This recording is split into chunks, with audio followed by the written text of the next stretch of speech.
Voilà pour les titres. Mesdames, Messieurs, bonsoir et bienvenue dans cette session d'information. Sachez tout d'abord qu'après avoir pris part aux travaux de la 68e Assemblée générale des Nations unies à New York, le président de la République est arrivé aujourd'hui à Paris pour une visite de travail.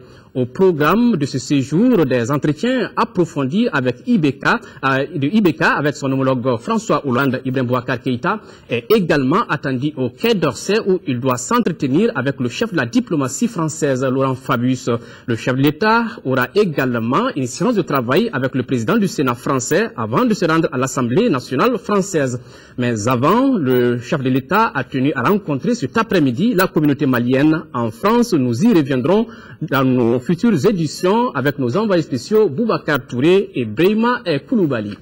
Justement, depuis Paris, le président de la République a réagi à l'escalade de la violence que la ville de Tombouctou a connue. Ibrahim Boubacar Keïta s'est dit serein et invite les Maliens à la retenue à rester imperturbables. Rien ne saurait perturber l'agenda que nous nous sommes fixés pour l'apaisement et le retour de la paix au Mali. Il a souligné. Écoutons le président de la République au micro de Magamfin Konaté. Nous sommes dans un processus où il y aura des hauts et des bas. Ce qui arrive à Tombouctou, elle ne s'est bas. Pour autant, nous sommes sereins, imperturbables dans notre volonté d'apaisement, de dialogue constructif. C'est l'intérêt du pays et c'est tout ce que nous avons dans notre agenda. Nous n'avons pas laissé la violence dans notre agenda. Et nous voulons simplement mettre en garde contre ceux qui, manifestement, sont dérangés par la tournure de l'événement, qui nous avait vu rencontrer récemment le représentant du groupe d'armée. Et cela semblait aller dans la bonne voie. Et cela semble toujours aller dans la bonne voie. Il y a des difficultés de compréhension qui sont normales et habituelles en pareil cas, mais je reste optimiste. Je m'incline devant les victimes innocentes, fauchées encore par l'incompréhension, fauchées encore par ceux qui n'ont pas compris que le Mali tout entier, du nord au sud, d'est en ouest, veut définitivement tourner la page de la violence et s'atteler à la seule tâche qui convienne, le développement du Mali. Ils le sauront, car telle est la voie, nous ne bougerons pas de ce point de vue. Donc nous restons sereins, imperturbables et appelons encore les uns et les autres à savoir raison garder. Tel est le seul avenir possible. Et en tout cas, le gouvernement Mali est vigilant. Et pendant toutes les mesures de sauvegarde, en accord avec nos alliés. C'est pour cela que j'ai continué sur Paris pour l'entretien sur le président Hollande, pour que nos partenaires soient informés et sachent exactement où nous en sommes et ce que nous souhaitons et où nous allons aller. Le président de la République au micro de Magamfin Konaté. Je vous le disais en titre, le ministre de la Sécurité, le général Sada Samaké, était en visite aujourd'hui à Tombouctou au lendemain de l'attentat à la voiture piégée qui a visé le camp militaire de Tombouctou. Sur place, le ministre a rencontré les forces de sécurité, les autorités administratives et politiques. Le récit de nos envoyés spéciaux, Awoy Touré et Aliou Koné. Je me trouve à l'endroit précis où le véhicule piégé a explosé. Tout Tombouctou a tremblé hier avec cet attentat qui a visé le camp militaire situé en plein centre. Une scène indescriptible selon les habitants.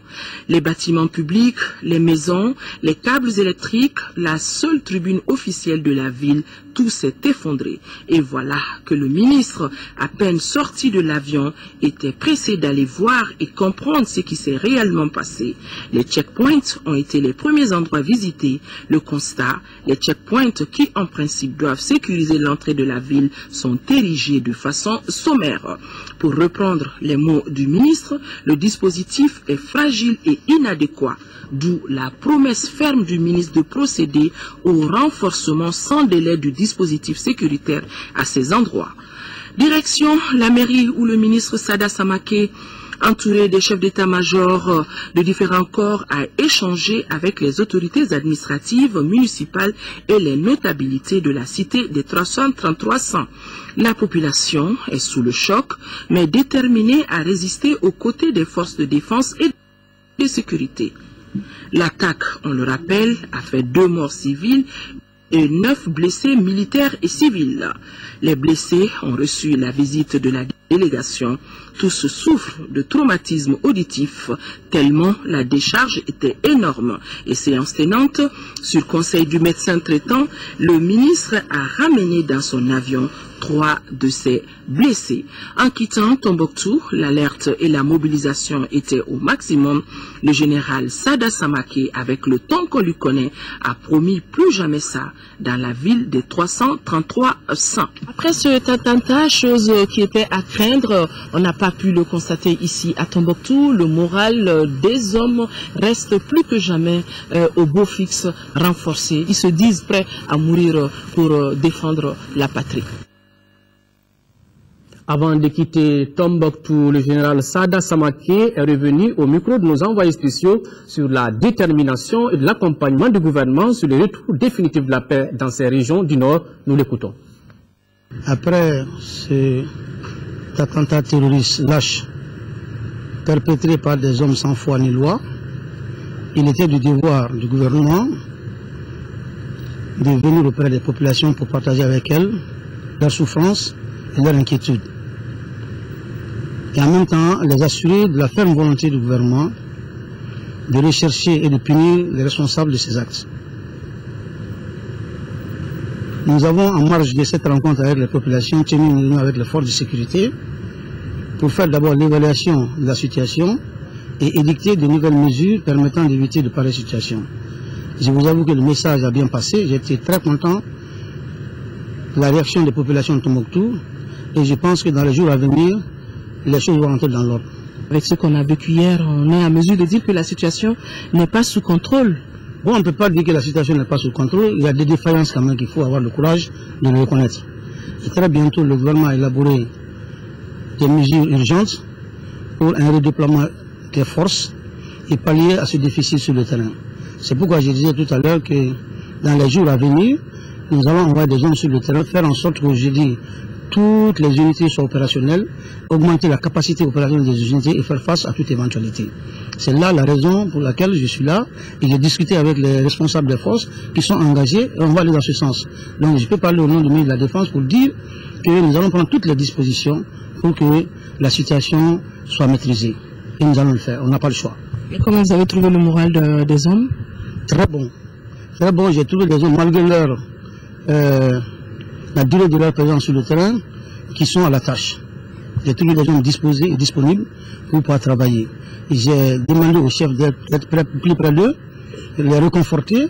Bon, il y a un accompagnement qu'il faut faire à partir de Bamako.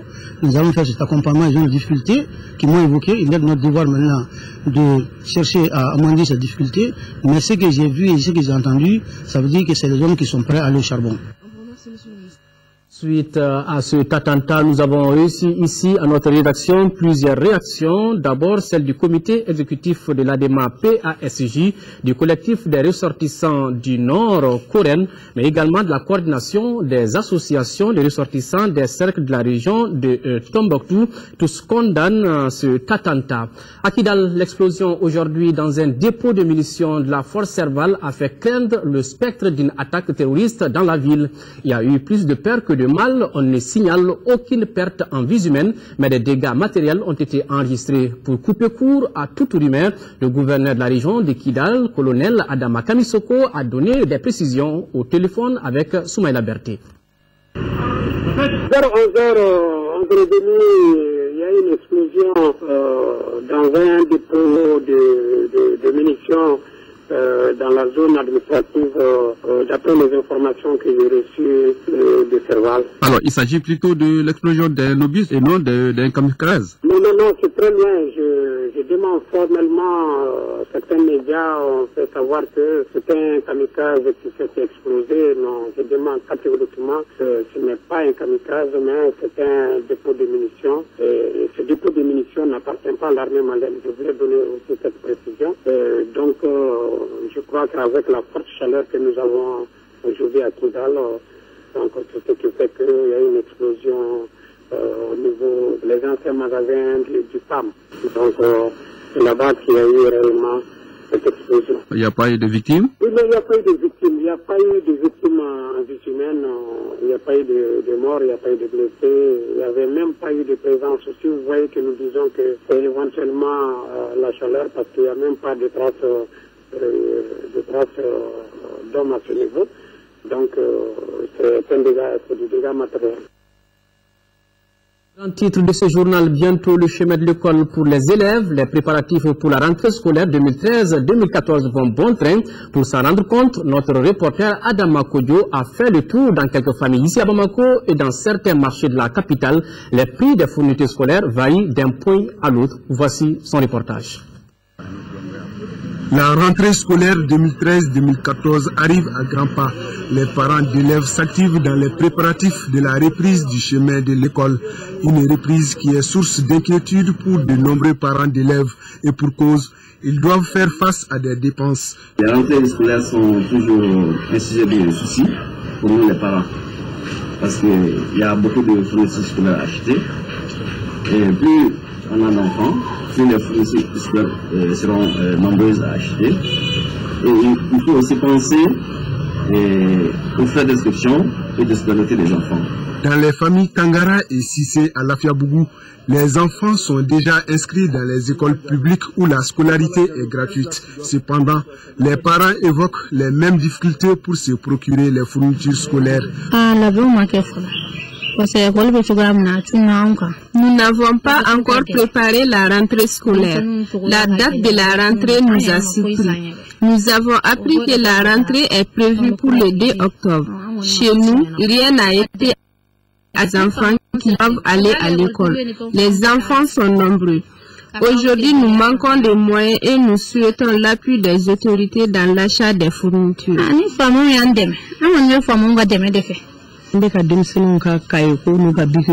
Nous nous préparons pour les fournitures des enfants. Cette année, les choses sont plus difficiles. Nous ferons tout pour que les enfants aillent à l'école. Je suis déjà allé me renseigner sur leur situation scolaire. Cependant, je n'ai rien acheté pour eux. Les élèves rencontrés en possession de leurs fournitures scolaires ne cachent pas leur joie. Mes parents ont déjà acheté les fournitures scolaires. Maintenant, ce qu'ils attendent de nous, c'est que nous puissions bien travailler à l'école et qu'on puisse avoir des prix et de bonnes notes pour qu'on puisse les faire plaisir. Je suis contente parce que c'est la rentrée et que les vacances, nous nous ennuyons. C'est la première fois que je vais faire le second cycle. Je ne sais pas comment seront les maîtres avec moi. Les fournitures scolaires ont coûté cher. Quand vous achetez en gros, le prix est plus abordable que quand vous achetez en petit détail. Et aussi, le fait de connaître un fournisseur, c'est-à-dire être un client attitré d'un fournisseur, peut faire en sorte que le commerçant peut vous vendre ses fournitures à un prix beaucoup plus abordable que si vous étiez un parfait inconnu. Chez les libraires du grand marché de Bamako, les parents d'élèves ne se bousculent pas pour l'achat des fournitures.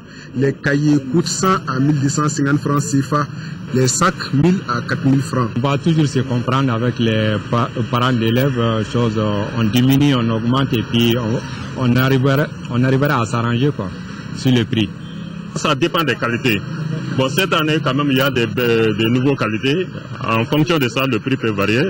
Sinon, comparativement, si quelqu'un qui prend les anciennes fournitures de l'année dernière, par rapport à cette année, les prix sont les mêmes. Prêts ou pas pour la rentrée scolaire 2013-2014, les parents d'élèves formulent les vœux d'une année scolaire apaisée et réussie. De l'éducation, nous passons à la santé. Aujourd'hui, 29 septembre, c'est la journée mondiale consacrée à la santé du cœur. Le thème retenu est prendre la route vers un cœur en bonne santé. Au Mali, plus de 30% des activités au niveau des services de santé sont réservées aux maladies cardiovasculaires. L'obésité, la consommation du tabac et le manque d'exercice physique en sont les principales causes de cette maladie. Alpha Maïga. Le cœur est un organe creux et musculaire qui assure la circulation du sang.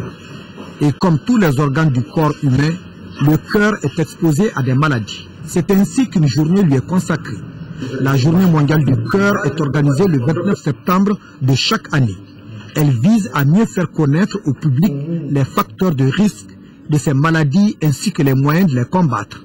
Il représente essentiellement l'hypertension artérielle, le diabète, vous avez l'hypercholestérolémie, c'est-à-dire le taux de graisse élevé dans le sang, vous avez le tabagisme, vous avez l'obésité, c'est-à-dire qu'il faut un changement de mode de vie. Il faut éviter de fumer, ne pas fumer, éviter de boire trop d'alcool, faire de l'activité physique régulière, modérée. Les différentes maladies liées au cœur se déclarent à des âges de plus en plus précoces, situation qui devient alarmante.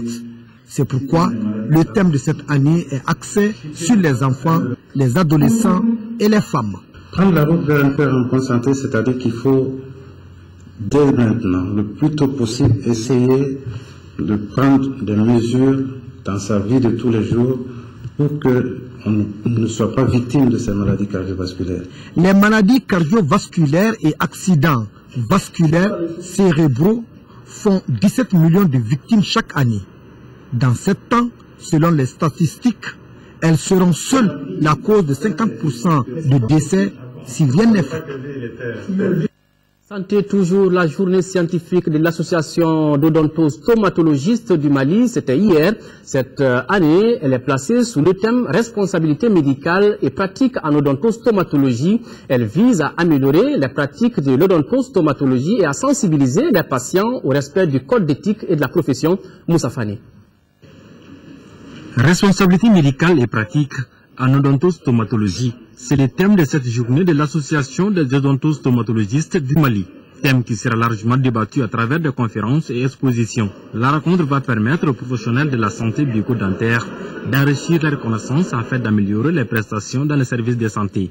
La présente journée scientifique s'inscrit dans le cadre de la mise en place du plan d'action de l'AOSMA et vise à l'amélioration des pratiques dans le domaine de l'odontostomatologie et la sensibilisation des praticiens au respect du code d'éthique et de la déontologie de la profession et sur la responsabilité professionnelle des praticiens vis-à-vis de leurs patients. Pour répondre aux attentes des patients, le représentant du ministre de la Santé et de l'Hygiène publique invite les odontostomatologistes à se conformer aux lois et règlements du pays en matière de santé. Aujourd'hui, avec les changements prônés par les nouvelles autorités, ces exigences seront encore plus grandes, surtout dans un secteur aussi sensible que la santé. En conséquence, les professionnels de santé doivent aussi évoluer avec ce nouveau contexte et le changement annoncé. Au cours de cette journée, l'association a remis des produits dentaires contre les caries et des sacs d'écoliers à la mairie de la commune 4 de Bamako. Les kits sont destinés aux victimes des inondations dans la dite commune. La Fondation malienne pour l'entraide et le développement, c'est la nouvelle structure qui vient de voir le jour. Elle œuvre pour la cause des démunis. Son budget s'élève à 1 milliard de francs CFA. C'est ce que nous dit Alpha Maïga.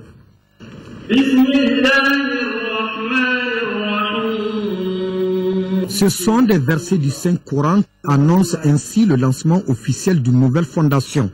Il s'agit de la Fondation malienne pour l'entraide et le développement. Et pour l'instant, ces domaines d'intervention sont cool. Et elle a un programme d'activité qui comporte 5 volets. Le premier volet porte sur l'adoration, le soutien à la religion à travers la construction de 3 mosquées. Le second volet porte sur la santé. Et le troisième volet, qui est un volet significatif pour notre pays, porte sur l'éducation. La quatrième activité, ce sont les activités humanitaires. Et la dernière activité, c'est une activité d'investissement pour générer des revenus afin que la fondation puisse se prendre en charge. La nouvelle fondation vise surtout à fédérer et harmoniser les actions de bienfaisance et de solidarité d'hommes d'affaires et leaders maliens. Les groupes cibles sont les citoyens qui se trouvent dans les besoins de tout ordre, d'où l'appel du président de la fondation. Je lance un appel à tous les Maliens de différents bords et religieux d'apporter leur contribution pour qu'ensemble nous aidons les démunis. Séance tenante, au cours de la cérémonie, plus de 20 millions de francs CFA ont été collectés. Tout cela ensemble pour un Mali développé, généreux et digne. En 5e région, là-bas, l'association des groupements villageois féminins de Bandiagara vient de procéder au lancement du projet Faciliter l'accès des populations au service rural de Wadouba, cercle de Bandiagara. Pour un coût de plus de 29 millions de francs CFA, le projet a pour objectif d'améliorer les conditions socio-sanitaires des populations de la commune de Wadouba. Nous retrouvons depuis Mopti le reportage de Aminata Touré.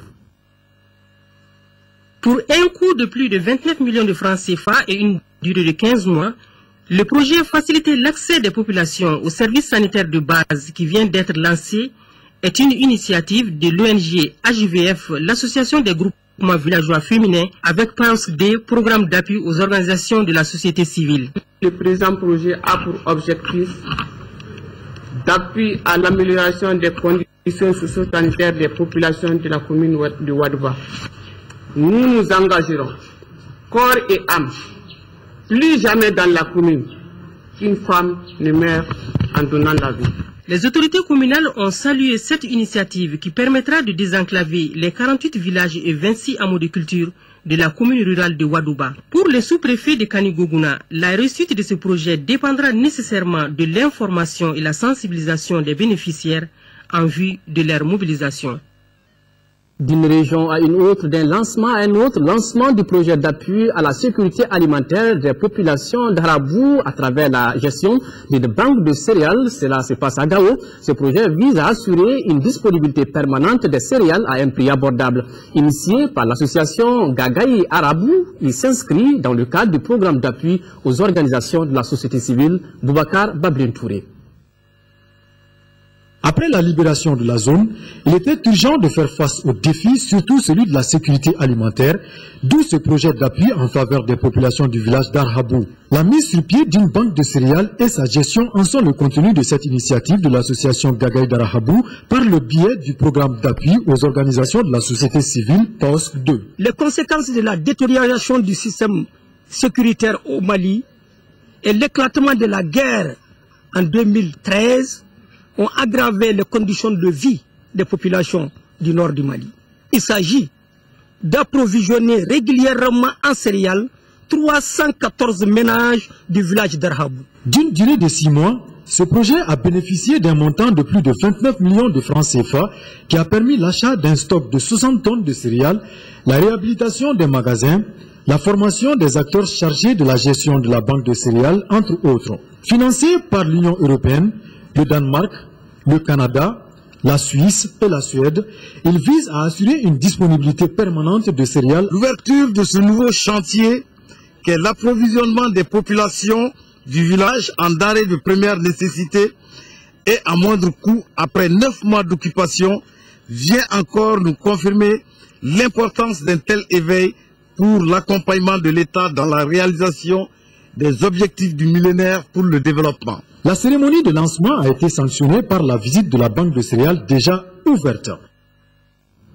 Direction Ségou sur place, le réseau culturel KIA vient de mettre à la disposition des artistes et autres acteurs de la culture un fonds d'appui pour les aider à mieux relancer leurs activités. Le lancement de ce fonds a eu lieu samedi dernier de Ségou. Les détails, c'est avec Honoré Kienou.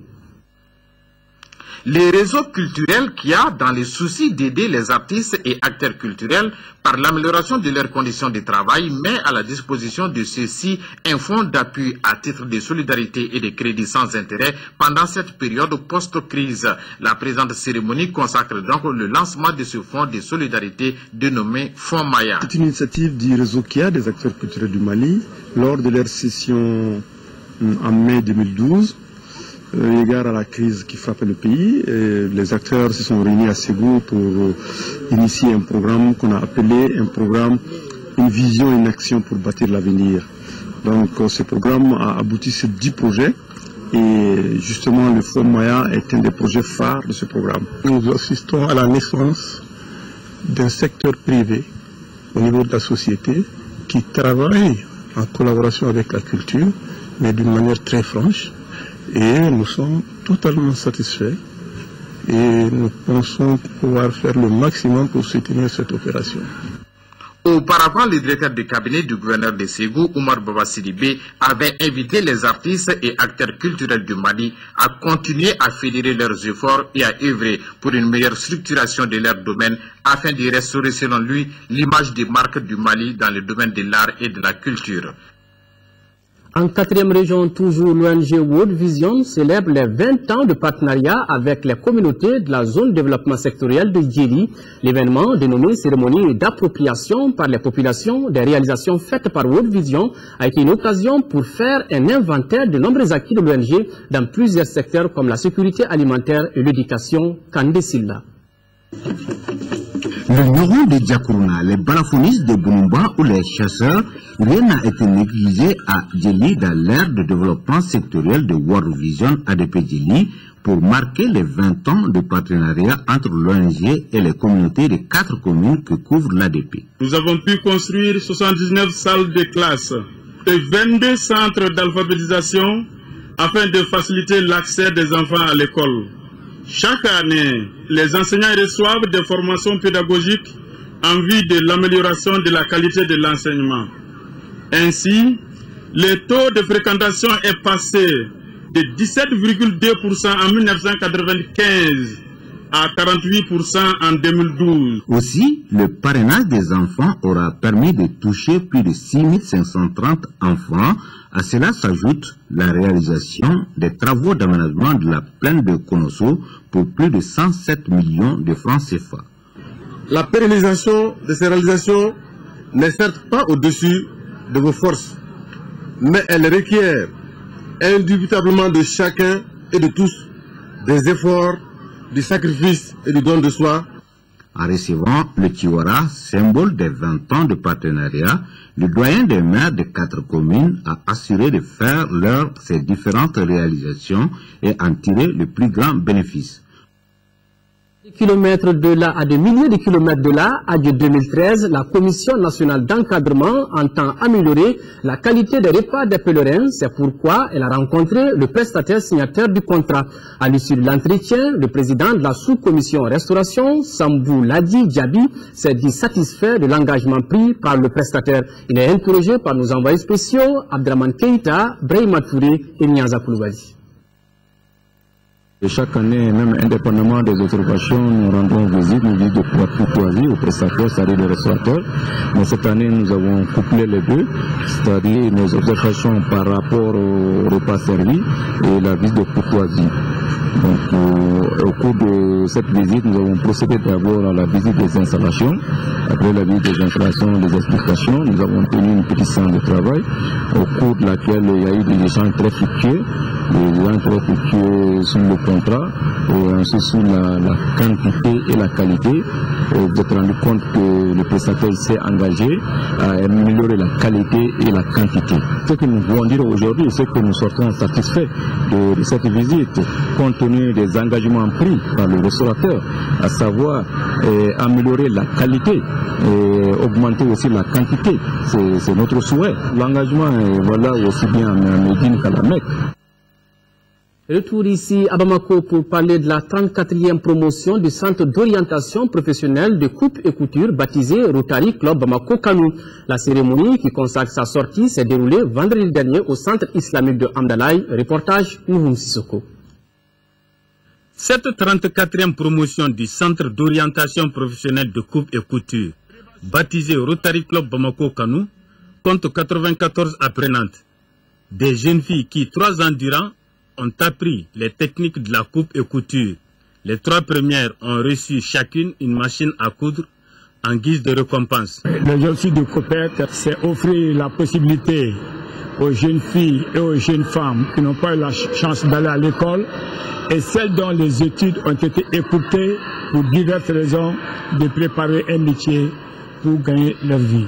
Pour le chef de cabinet du ministère de la Communication et des Nouvelles Technologies de l'Information, ces produits du centre sont censés valoriser la culture africaine. C'est la création que nous allons célébrer. C'est l'art vestimentaire à partir du coton que nous allons promouvoir. C'est la culture africaine que nous allons revisiter. Le Centre d'orientation professionnelle de coupe et couture a remis des bourses de formation au club de Rotary, aux associations féminines APDF et CAFO et au service social des armées. La cérémonie a aussi été marquée par une animation de la fanfare nationale. Remise de vivres par la fondation Ashkar aux sinistrés de Koulikoro et Bamako, victimes des inondations. Ce geste de cœur vise à couvrir les besoins des sinistrés pendant un bon moment de l'année. C'est là donc un geste de solidarité de la fondation Ashkar aux victimes des pluies diluviennes qui sont abattues sur les deux villes. Voilà, remise de vivres par la fondation Ashkar aux sinistrés de Koulikoro et Bamako, victimes des inondations. Voilà. Parlons à présent de la divagation des animaux qui est un phénomène très fréquent en cette période, une situation qui est à l'origine de beaucoup d'accidents. Malgré les messages de sensibilisation et les mesures contre la divagation des animaux, le phénomène perdure. Un dossier signé Fatoumata Kone. En cette période hivernale, la circulation à Bamako et ses périphéries est pleine d'embûches, des obstacles causés surtout par la divagation des animaux. À travers la transhumance, ils quittent certains endroits pour aller à d'autres, ou bien ils quittent même le Mali pour aller en Côte d'Ivoire. C'est ce qu'on appelle la transhumance transfrontalière. Et c'est dans ces cas de transhumance-là qu'il y a souvent de sérieux problèmes. L'hivernage, période propice pour les animaux d'aller à la recherche du foin ou des fruits de légumes dans les marchés. Raison pour laquelle les animaux domestiques se démêlent souvent du reste du troupeau pour la quête de l'herbe qui pousse un peu partout, ce qui n'est pas sans danger. Au niveau du district de Bamako, on devait placer tous les soirs, à partir de 17 h, les animaux quittent Niamana pour aller à l'abattoir de Sibalioukou. Ils quittent Niamana pour aller à Sanfil. Ils quittent Niamana pour aller à Kanadjigila. Donc, en principe, on doit avoir un chemin que ces animaux doivent emprunter. Le plus grand danger pour tout usager est l'occupation de l'autoroute par un âne, un chien qui faufile entre les véhicules ou encore une vache qu'on croise à l'aube dans un village parmi tant d'autres. Un phénomène malheureux mais fréquent dans certains quartiers de la capitale ou périphérie de Bamako.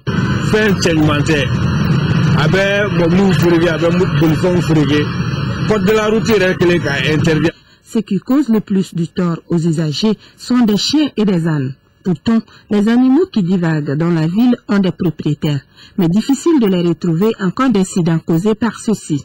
Juste par le seul fait qu'un chien traverse la route ou bien un mouton ou une chèvre, un conducteur d'engin à deux roues percute et tombe, on doit faire le constat. La plupart des cas, le propriétaire refuse la propriété d'un animal. Nous enregistrons ce cas comme c'était un cas d'accident de la circulation routière. À travers le district de Bamako, nous pouvons enregistrer 2 cas à 3 cas par jour. Au Mali, il existe une loi qui sanctionne les propriétaires d'animaux errant dans la circulation. En cas d'arrestation d'un animal, il faut payer une taxe de fourrière. Elle va de 300 à 1500 francs, donc par tête et par jour. Donc il y a un délai d'attente aussi de 8 jours qui sont observés. Et passé ce délai de 8 jours, la mairie se doit de mettre l'animal en vente aux enchères. Pour éviter ces accidents, le respect des mesures existantes s'impose. L'article 317 du Code pénal a prévu que les personnes qui auront lâché dans la nature ces animaux-là causent des dommages à autrui. Ils seront poursuivis d'une peine d'emprisonnement de 11 jours à 6 mois et d'une amende de 20 000 à 1 million de francs CFA. L'État a fait sa partition, mais c'est aux collectivités de faire leur part de la chose. Donc chaque collectivité doit normalement avoir sa fourrière. Les animaux ont besoin d'un espace approprié pour vivre. Cela permettra peut-être de réduire le taux d'accidents sur la route. Le grand format de cette édition fait le portrait croisé de Maïmouna Hélène Diarra et de Tenema Sanogo du Lassidan, 2 hommes de culture. Ces personnages sont très fréquents dans les films, les spots et les scènes de spectacle à travers le pays. Maïmouna Hélène Diarra est fonctionnaire de l'État en service à l'ORTM et évolue en solo. Le second, lui, travaille au sein du GIE culturel Nyogolon. Tous deux sont sortants de l'Institut national des arts de Bamako, INA, et en commun, sur le plan professionnel, des points communs. Quand on les rencontre, le rire est garanti. Dossier signé Cheikh Oumar Sangari. Y'a de quoi gagner na qui la bico sebe. Et ni sera na. Sabali. Allez de tu crois à quoi? Qui n'y côté? Ni ne bega bagai mari asik le flow tabali sank. Tu ne veux plus la ça. Qui ne me ta boka bera. Tellement ça nous que nous appelé la sida. Et je crois qu'on a un point commun. Un point commun parce que c'est quelqu'un qui il a le naturel dans le sang. Il joue naturellement. Très simplement ça passe. Des points communs, je dirais oui. Parce que Hélène fait le travail avec Suri. Donc, partant de là, je dirais quand même qu'on a des points communs. Ils reconnaissent tous avoir des points communs. Oui. Tous deux sont scéniques et aiment incarner des personnages de caractère. Maimouna Hélène Diarra est originaire de Ségou, précisément du quartier Bougoufia appelé aussi Bamanaki. Ancienne pensionnaire de l'école de la mission de Ségou, Maimouna Hélène décroche en 1975 le DF, diplôme d'études fondamentales au collège des Sangs. Et c'est dans son sang adoptif qu'elle découvre le théâtre scénique avec le groupe dramatique. Je faisais déjà la 9e. Et il y a le groupe dramatique qui est passé par là. Quand je les ai vus jouer à ça m'a donné la passion, ça m'a donné l'envie d'aller au théâtre. Quant à Tenema Sanogo, affectueusement appelé l'Accident ou Zantiki par ses fans, il est de Sekasso. Né en 1963, il fréquente l'école de la mission catholique et l'école Tchaba de Sekasso. C'est là que le jeune Sénofo trouve goût à la comédie à travers le théâtre scolaire. On avait une association là-bas, une association qui s'appelait les Amis de Kizito. On faisait plusieurs activités sportives et culturelles. Donc c'est de là que j'ai un peu pris goût au théâtre. Tenema réussit au DF à l'école d'Amdalaï Marché en 1982 ici à Bamako. Par le destin, les deux se retrouvent à l'INA, l'Institut National des Arts. Ils ont tous fait la section art dramatique, mais en des promotions différentes. Sur scène, Tenema Sanogo du groupe Nyogolon interprète généralement un personnage autoritaire, comme dans le trio L'Accident, Amadi et Dougutigi. Tu ne vois pas dans un village où il n'y a pas de chef de village. Tu ne vois pas dans un village où tu trouveras pratiquement pas d'anciens combattants. Il y a des peuls. Donc c'est des personnages qu'on retrouve dans nos villages naturellement. Maimouna Hélène incarne des personnages souvent très délicats. Mais moi, ça ne me gêne pas. Ça ne me gêne pas. Parce que je sais que ce n'est pas ma nature. Mais c'est quelque chose que j'interprète. Nos deux artistes comédiens pratiquent ce métier sans complexe, avec sérieux et détermination, d'où leur succès. Et si tu fais semblant de jouer, et que tout le monde sait que tu fais semblant, mais ça ne touche personne. Mais il faut se mettre à la place de la personne, de ce que tu joues. Tu te mets dans la peau, c'est l'intérieur toujours. Un texte de film ou de spectacle qu'on doit rendre demain. Moi, je passe toute ma nuit à prendre ce texte, à me mettre dans la peau du personnage que je dois incarner demain. Tenema Sanogo et Salimata Sidibé, une autre comédienne, sont mariés. Ils ont deux enfants et évoluent sur scène et dans le même groupe sans gêne. C'est à Dina qu'on s'est connus. Elle est professionnelle comme je suis professionnel. Côté foyer, la chance n'a pas encore souri à Maimouna Hélène Diarra, mais là-dessus, elle a sa philosophie. Je suis célibataire, ça me gêne. Et pour ce qui concerne des enfants, jamais. J'ai des enfants. Parce que les enfants de mes parents sont mes enfants. Je ne me plains pas sur ce point du tout. Pas du tout. Maimouna Hélène Diarra dit, je cite, en comédie, quand tu forces, tu t'enfonces. Elle rejoint ainsi Jean Villard qui dit, on ne devient pas artiste, mais on est artiste.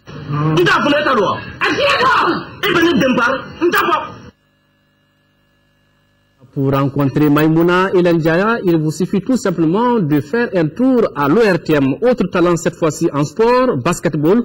L'Angola est sacrée championne d'Afrique en finale de l'Afro-Basket. Les Angolaises ont battu cet après-midi le Mozambique 64-61. Après prolongation, l'Angola et le Mozambique représenteront les couleurs de l'Afrique au prochain championnat du monde féminin qui aura lieu en Turquie en 2014. Le Mali a occupé la 5e place après sa victoire 57-50 devant le Nigeria. Les aigles basketteuses sauvent ainsi leur place au prochain Afro-Basket féminin. Nous parlons à présent de livres à retrouver désormais dans vos kiosques et librairies. Ce livre debout sur les remparts sauvant le Mali, une œuvre de Amadou Seydou Traoré. C'est une contribution de cet instituteur et professeur d'enseignement secondaire général à l'œuvre de reconstruction nationale. Dans ce livre, Amadou Seydou Traoré fait une série de contributions à l'instauration et à la consolidation de la paix sociale. Rappelons que Amadou Seydou Traoré a été cumulativement directeur général de la librairie populaire du Mali, de l'imprimerie nationale et des éditions populaires du Mali. Avant de nous quitter, quelques annonces, questions d'actualité de ce dimanche 29 septembre 2013 est consacré au commerce transfrontalier en général et des céréales en particulier. Les invités de Moïse Traoré sont Sayou Ogirou, consultant du projet Initiative intégrée pour la croissance économique, Aruna Nyang, consultant pour ce même projet, troisième invité, Mamadou Traoré, chef du bureau de douane Bamako. Question d'actualité, c'est juste après ce journal. Après donc question d'actualité, vous pourrez suivre votre émission itinéraire qui reçoit aujourd'hui Madame Sissé Fatima Kouyaté, directrice générale de l'agence de voyage et de tourisme Timbuktu. C'est la fin de cette édition. Merci de l'avoir suivi. Autre rendez-vous avec l'actualité demain 10h, 13h. Mohamed Touré. Et pour les éditions du soir, retrouvez Aoué Touré. Pour plus d'informations, visitez notre site www.ortm.ml. Au revoir et Calabi.